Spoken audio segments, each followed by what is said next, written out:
Hi, and welcome to VIBEZ Daily. This is a daily devotional curated by VIBEZ Church to help you practice the way of Jesus and be all that God has called you to be. You have joined us for our year-long series titled Devoted. Acts 2:42 tells us that the followers of Jesus were devoted to the apostles' teaching, to fellowship, to breaking of bread, and to prayer. This podcast was created to provide context and commentary for what you read each day. Just before our friends begin discussing today's reading, we want to invite you not only for fellowship, but for prayer as well. We have created the Vibe Daily Chat group to offer you fellowship and a community where you can state your observations, ask questions about the reading or the podcast. You can join us by downloading the VIBEZ Church app in your favorite app store. Click Join the Conversation and join us today. And finally, we hope that you can join us for prayer. Prayer happens Monday through Friday, and more information on that can be found on the VIBEZ Church app under prayer. Now, let's begin our conversation on today's reading.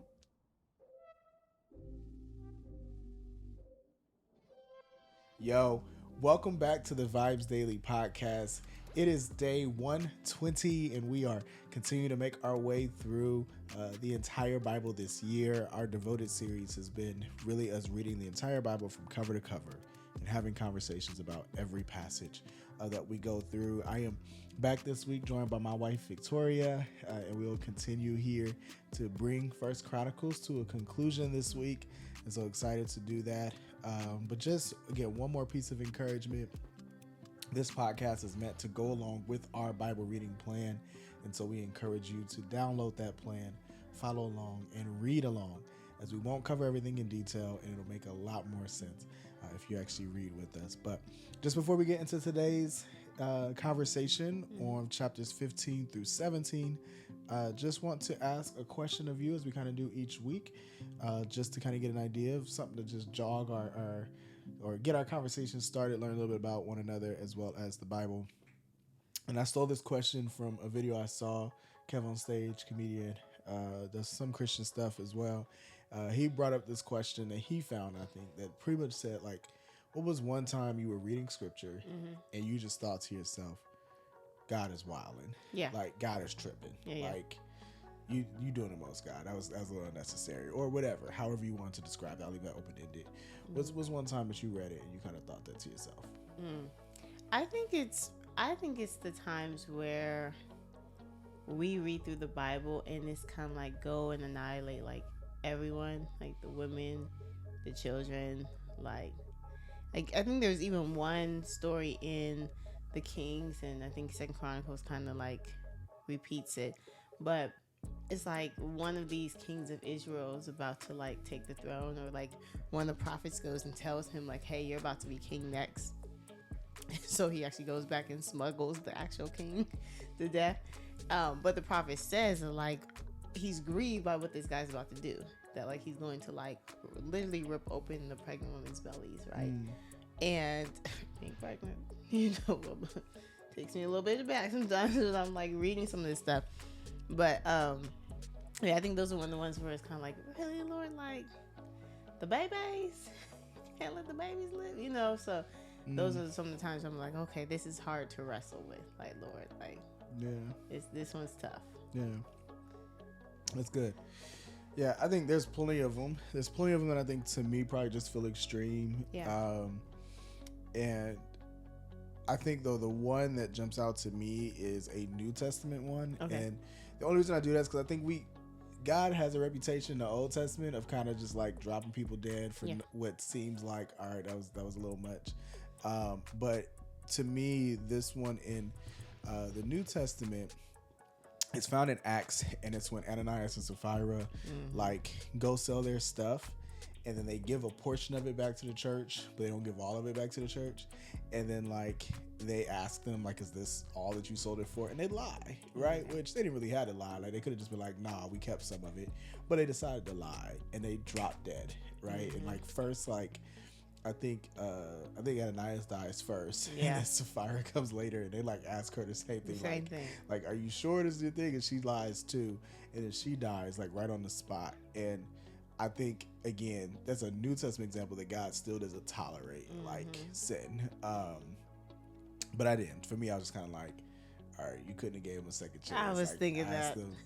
asked them a question like, "Are you sure?" Look, I'm trying to tell you, you don't have to give it all. Like, you could be, but it was just kind of like, especially, I'm thinking God just died for our forgiveness. Like, the Lord Jesus then died on the cross for our sins, for our forgiveness, and he's still like, "Nah, you guys to go. Yeah. Let's set an example." So those are probably ones that I felt was like, all right, that's you doing the most. But Yeah. hey, man, he's God. He can do what he wants to. Listen, he has his ways. Yeah, He does. understands more than we do. That he does.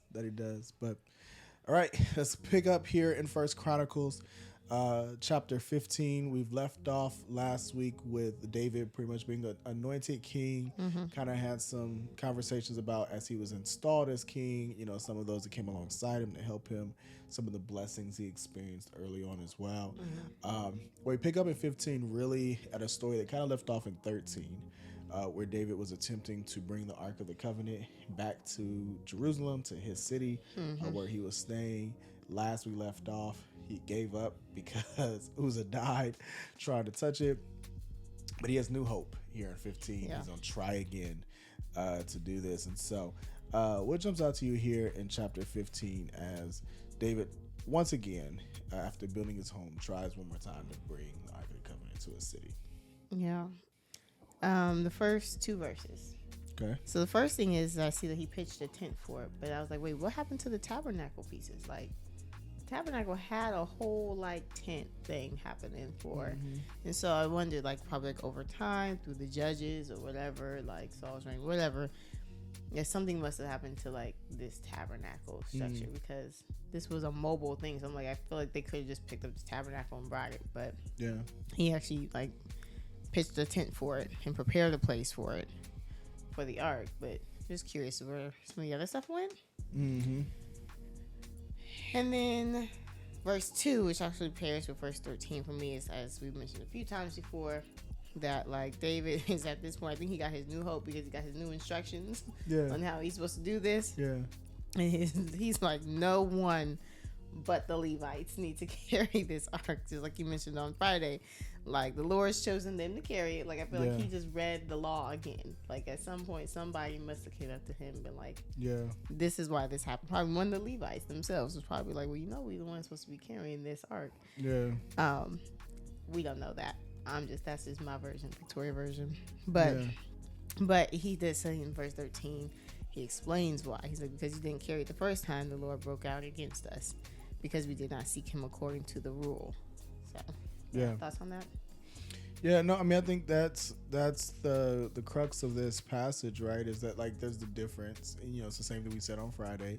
You do the right thing for the right reasons, but you're doing it the wrong way. It'll be a problem. And like you said, it seemed as if once he got the clarity on what he was supposed to do, that it all went well. Like, it worked out, right? And I think that goes to show, like, it wasn't that God didn't want the Ark of the Covenant in Jerusalem. Right. Like, he just wanted him to go about it in the way that he outlined. And again, I think it's just so applicable to our lives, because I think, we could probably look at so many situations where, like, God's like, yeah, I have this for you, right? Like, I have provision. I'm going to give you a job. I promise you, I'll get you a job. And I'll get you a job in a field that you desire, right? Or that will use your gifts in the way that you see fit. I just need you to go about it the way I've outlined, and organize. I don't need you to steal to get there. I don't need you to, to put someone else down to get there, right? Like, if you go about it the right way, I'll give you that opportunity that you seek. And, I think sometimes we mistake or confuse, like, a no from God or a closed door for, God's not with us, or he doesn't support us, or he's not there. It's like sometimes it's as simple as, no, just go about it in the way that his word describes, and the rest of it will take care of itself. Yeah, I think that's key. What you just said right there was go about it in the way that his word, right? Because, like, sometimes when we're reading this word, it seems optional, right? Like, and we're not going about it in this way. So it's like, so if I'm not living my life or doing the things like in the way that the Bible describes it, right? Not what I just feel is best and think is best, or like close enough. Like, if the things you said aren't going to go as well. Yeah. But his intention is always for our good and for his glory. Yeah. Unpack that for a sec for me. Like, what? And I'm not asking this for you personally because I think I probably know where you stand on this. But why do you think that, like, we as believers do see these words as optional? Yeah, I think it's like, you know, we can even just look as far back as, like, number one, like, as far back as to, like, the Israelites and Moses, right? And Joshua came. And then there just came a time where, like, over the years, from generation to generation to generation, the instructions did not get passed down with the same urgency or same weight. And at some point, which we have ended up finding out, is that the book of the law in general was not found among the population. And nobody even knew what the words were. And I feel like this could be the same thing today, where, like, either it is not stressed that this is exactly the way that we need to live, right? In that, like, over the years, over time, our leaders or our parents or whoever, you know, kind of watered down the, I guess, importance of this and the reliance that we need to have on the Bible. But then also at times, like, we might know Bible stories, but how many Christians have we all encountered who haven't read the Bible? Yeah. And so it's kind of like, okay, we say live the way the Lord wants us to live, but sometimes we haven't even opened the Bible to even read. And I think this is the case that we see with David. David had a heart for God. Yeah. It seems like here that he did not read the book of the law or the words that were the instructions, because even here, before, the Levites weren't playing the musical instruments. Right here, now that he has this word of the Lord here, he said Moses. Now he's talking in verse 15. And Levites carried the ark of God on their shoulders with poles, as Moses had commanded according to the word of the Lord. Yeah. Like, this is the first time we're seeing this now. Yeah. And then he said, now David also now has commanded the chief of the Levites to play these musical instruments and the harps and lyres, which wasn't here before. And they had harps and lyres and stuff, but it wasn't the Levites who were playing it before. And so now, once he has read it, the good thing about David is, like, his actions aligned with it, right? That he, like, postured his heart towards following it and obeying it. The first step is opening the Bible and reading it in totality, you know? Yeah.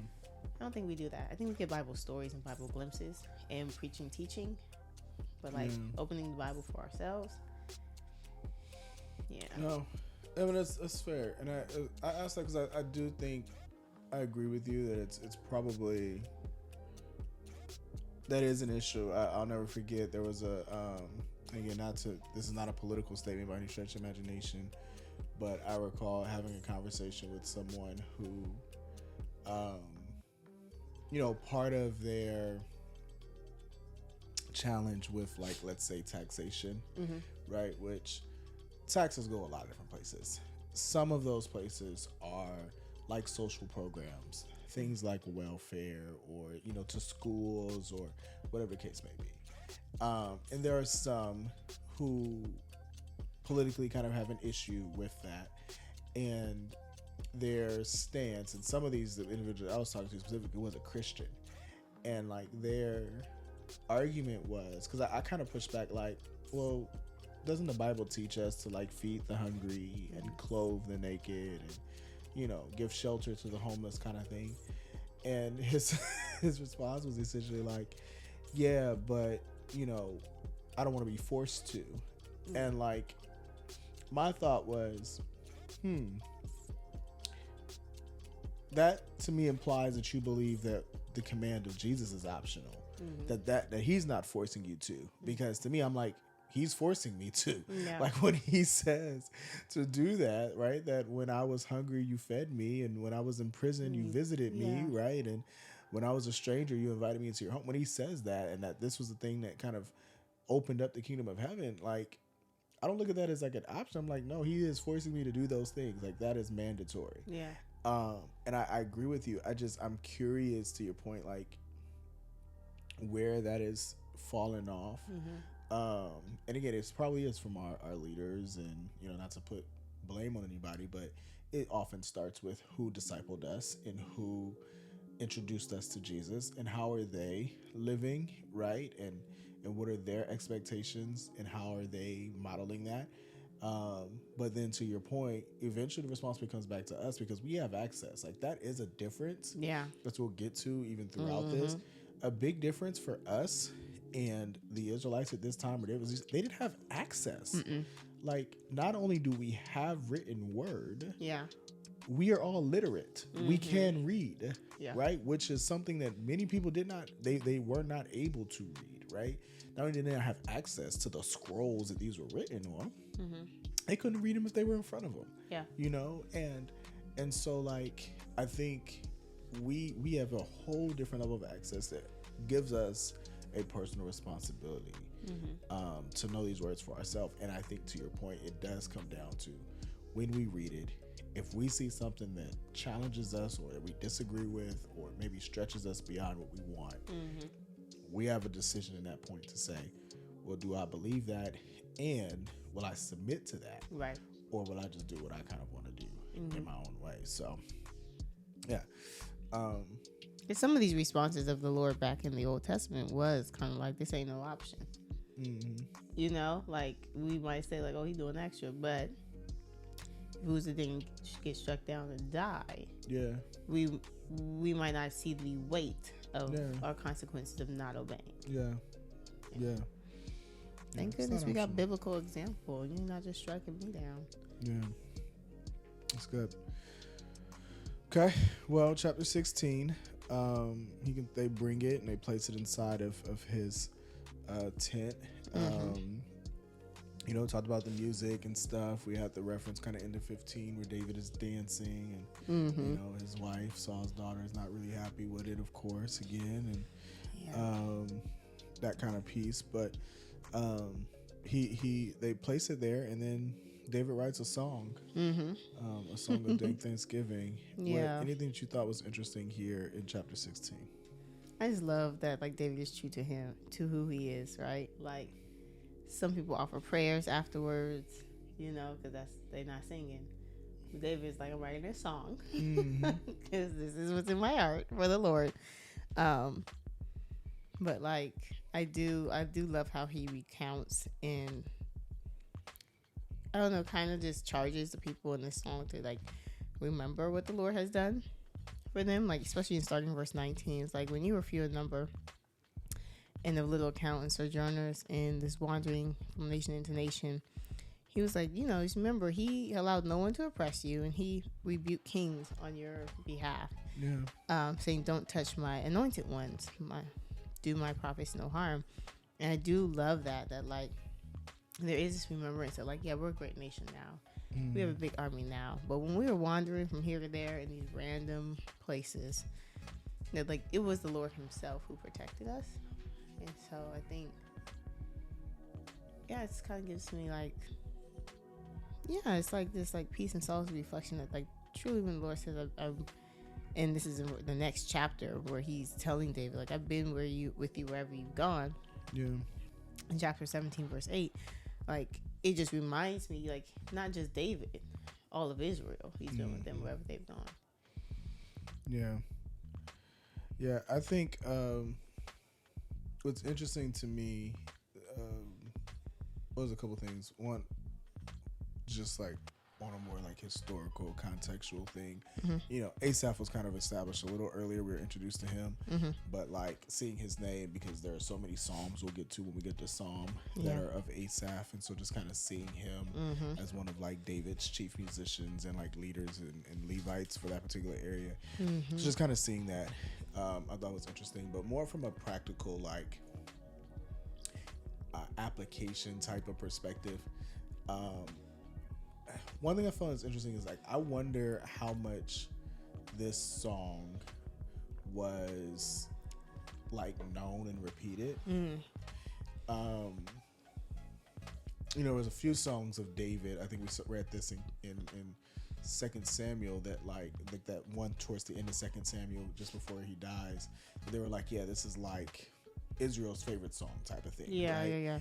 And I wonder how much they knew it. Because the second half of that, when I think about that, is when I look at the words, as you just pointed out, like what David was reminding the people, I wonder how much they sang the words without believing them.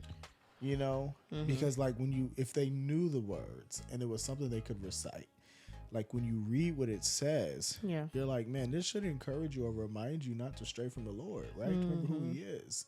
And we know what history will play, how history will play out. Like they stray from him, and they don't remember him. And again, I do like, it's the joke we always like to make. Like I feel like we do this in church now. Like we love to sing the songs, but we don't really want to do what the words say to do. Like we don't want to really give ourselves away, you know, so he can use us, right? Like, we don't really want to say, I'm available to you. You know what I'm saying? We don't really want to be refined and purified in the fire. Like, we don't want that. Yeah. You know what I mean? Like, we don't really want a lot of what we sing. Like, it's cute, you know, or you deserve it and all these other things. Like, it's great to sing, they're great songs, but like how often do we really reflect on the words of what we're saying and like commit to that, right? Those words come out of our mouth. And I just couldn't help but think about that as I was reading this song. That like I was like, man, if they knew this, they should have stuck to it. Like they should have never strayed. They had all the words in a song. Right here. They didn't even need a scroll. They just needed this song. Remember. Right? Sing these words. Even if you don't know scripture, read this, recite this, sing this. You would think they would be on track. But like I said, I feel like that's so much like us that we will just constantly, like I said, sing the words. Yeah. And not mean anything we said. You know? Yeah. No, I think, you know, I'm good to skip a song. And I be praying like, Lord, work on my heart. Yes, work on your heart. No, for real. No, but it's for real. Like, I skip a song because I'm like, I'm not ready to sing this song in this moment because I got attitude. Or I'm not, you know, like I'm not feeling it. Yeah, I got attitude. I'm not feeling it. But then as I'm praying on the next song, like, I'm just like, Lord, work on my heart because I should give you nothing less than what this song is saying. Yeah. And then I'll backtrack. I'll get it together. I remember you saying that the other day. It was something in worship that you skipped in the morning. And Dylan sang it in service that day. Dylan sang it in service. I was like, oh, Lord, you're not letting me get by on this one. You can't skip this one. That's a shame. That's a shame. But I mean, hey, I can respect. I wrestle with the words. I can respect you at least acknowledging that what comes out of your mouth, you gotta live up to. Listen. And so, like, before I commit to this thing that I don't really want to do, let me pray about this and not say, yeah, Lord, I say yes. I don't know. It's a maybe. Wherever you want me to go, I will go. I will cross the hottest desert for your glory. No, I can't handle the heat. Like, but I have to, like, gear myself up for this. Not like you said, like, Lord, the spirit and the flesh need to unite in this. Help them. Oh, that's funny. Okay. I respect it though. I respect your at least you being honest with the Lord. Hey. Before you say that, but I think that's important because I think probably too many of us are the opposite. We just say it, didn't mean none of it in the first place. So one of the things that also just is kind of confusing me, but like we got introduced to this Obed Edom guy, the Gittite, it says, and who lives in Gath. And I wasn't sure if he was like an Israelite or not. And I was like, because the names are so similar, I feel like there's two different Obed Edoms here mentioned as a Levite. And I'm trying to figure out, like, is this one's a gatekeeper and one, I guess, is singing songs. He's in the choir. And even in chapter 16 here, I feel like there's two of them mentioned here in like verses 38 and 39. And so I just, in my mind, I was wondering, like, I wonder if one of these was Obed-Edom a Levite. But maybe not, because he's a Gittite, and I'm not sure what that means. I don't know if that's like a family head underneath the Levites, which I'm Yeah. sure Chronicles at some point gives us these family heads. Yeah, I think later in this book when David assigns out all the Levites and their assignments kind of for how they'll serve. Yeah. We get to those breakdowns of the different families within the Levites. Right. So maybe it's something we put a pin in because off the top of my head I can't.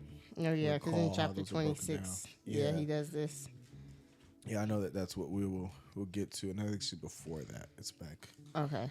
Oh yeah, 26. Yeah, sorry, I was looking at 27 when you said 26. But yeah, like he's gonna break down, and he said even before that, because just before the gatekeepers, he has the musicians, he has the divisions of the priests that start in 24. So, Gotcha. Yeah. Yeah, we may see exactly how that's broken up, and if Obed-Edom kind of falls in that. But yeah, I mean, look, keeping up all these names has never been my strength specifically. So shout out to the Davids of the world, the Abrahams and the Sauls and the Solomons and the ones that I can pronounce. Okay, so yeah.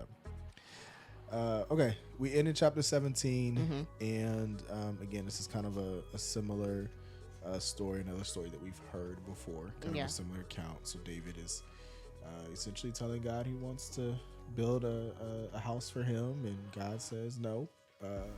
First Nathan says yes, and then Nathan gets told, wait, no, he can't do that. So he goes back and confirms. And then, David responds with, prayer of thanksgiving. So very, very similar. I don't know if you went back and read the 2 Samuel version of this, but very, very similar kind of account as far as even what's written here. But anything that jumped out to you in chapter 17 you thought was unique or interesting? Yeah, I like I said, very similar. I just think it's worth highlighting twice, though, in my opinion, is like this whole, he wants to build the Lord a house to dwell in. The Lord responds, like, in verse 10, like, now I'm going to build you a house, like a dynasty. And I think that's just, like, it's just so sweet. Like, he's like, and David could have taken offense to, like, not being able to do so. But, like, he took it with, like, okay, God, you know best. And not even just that, but, like, his response in 16 is like, well, who am I that you would build a house for me? Like, and what is my house? Like, that you brought me this far. Like, and so I don't know, again, just think that this relationship and the dynamic they have is beautiful. I completely agree. I love David's response, just his humility in this. And he just kind of feels just honored by God, right? And I think in general, that's just something I'm really struck by and challenged and always want to kind of carry, is that like same kind of reverence for the fact that like, man, like God is, he's mighty, he's awesome, he's majestic and all of this. And so like just to be in relationship with him, to know him, to speak to him is a privilege. Yeah. Right? But for him to think of me is even more so like, I don't know. Like, I always use the example, like when you can think of any celebrity or leader or whatever, and it's like if they knew your name, like you'd be like what? Yeah. You know what I'm saying? If somebody was like, man, I did this just for you, I'll never forget. That's a funny example of this. So not a huge name, not silly huge name, but huge name in probably a industry kind of that I follow and I'm with. But Kerry Newhoff is, he does a podcast, leadership podcast, particularly for Christian leaders, but all leaders can kind of take something away from it. I never forget, this is years ago, I was still working at Friendship, and I was listening to that podcast, and I had left a review on like Apple Podcasts or something. And I remember when he read my review. Yeah, I remember that day. And I came upstairs to you, like, he said my name and everything. Like, yeah, Eric did this. And I was like, Carrie read my review. Yeah. Like, I was so excited. And I was just like, yo, he said my name. And I'm like, man, thinking to myself, like, he's just a man. And I'm like, God knows my name. Like, not just knows my name, but he thinks of me and he considers me, right? That's why I feel like David is like, wait, what? Yeah. Like, I'm trying to do for you because you the king. Like, you the king of kings. Anything for you, God. Yeah. I don't think this is right, and I got a house and you don't. Like, I'm trying to do this for you. Mm-hmm. And God comes back like, you know what? I see your king. I see your house. I'm gonna raise you one. Like, I'm gonna do you one better. Like, I'm gonna establish one for you. And David's like, me. Me, God, you just for me, like, and I don't know, man. I want that same like reverence, just like, God, like, who am I? But you would do this for me. I don't know. I love No, it's good because I think about that when, like, I feel like the Lord taps me on my shoulder sometimes at like the 3 a.m. or the 4 a.m. and I'd be like too sleepy, and I'm like, oh Lord, like, does it have to be right now though? Like, okay, it'd be like 6:30. Like, or like I roll over, I'm like, okay, can we just do this from the bed though? Like, can I just like talk to you? Can you just whisper to me here? Do I have to get up and go to my prayer closet? Like, do I? And so when you said like your favorite celebrity, like, what if this wasn't my favorite celebrity? You know, we were just talking about Jackie Hill Perry last night. I'm a little fangirl. What if Jackie called me at 3 a.m.? Would I just be like, be up. You would be up out of that bed, running, throwing babies to the side. Listen, get off me. Jack Holland, I might not even whisper. I'm like, hey, hello? I'm here. Hello? What did you want to talk about? What's on your mind? You know, like, yeah. But here I be trying to slide more to the left. So I just got convicted right now as you were speaking. Just saying that. It's real though. We gotta get better. I gotta get better. We gotta get better. I gotta get better. I feel like David had that, man. He did. I mean, because it's like he says right here in this verse 20. I feel like this is my last thing that I took away from this chapter, though, was like, there's no one like you. There is no God besides you, according to all that we have heard with our ears. And this is CSB version. But the NLT version says, we have never heard of another God like you. And so, like, to me, this stuck out as like, there is no other God who is relational like this, right? Yeah. Like, I mean, he is the one true and only God. So, like, all these other little g gods are like play. But, like, in all these other nations and all these other quote unquote gods that they're coming up against, none of them operate like this God. Yeah. You know what I'm saying? I just feel like we have this set apart relationship with the one true God, the one only really living God, you know? And how much do we take it for granted? Yeah. Well, last thing I'll say, because we wrap up today, that just kind of came to me in a moment, is I'm also just thinking about how this is written in context of, like, Chronicles is believed to be written after the Israelites returned from exile, right? And so I look at these words, and I try to think about the author writing them after Israel has been conquered, right? When we read Kings, a lot of that is before the exile. Right. Samuel, 1st and 2nd Samuel's before the exile. So when God says this in 2nd Samuel, there's no reason not believe this to be true, right? The Kings happen, and okay, there's that being chronicled. By the time we get to 1st Chronicles, they have already been stripped and removed from their land. They've been brought back, but like this idea that there would always be a king on the throne, like, to me, it takes a certain level of faith and belief to like still see that as a promise when candidly y'all ain't ruled for years now at this point. Y'all ain't had a king. Y'all been ruled by Babylon. Right. You know what I'm saying? Like, over this time period. And so, like, there is a significance to me of seeing them write these words or thinking that this author wrote these words down and still, like, left it in. Like, yeah, this is what God told David. Yeah. Like, there's, to me, even a level, even if it is just keeping track of history, even if they're not even like, well, this is just what was said. I don't know if I believe these words. This is what was said.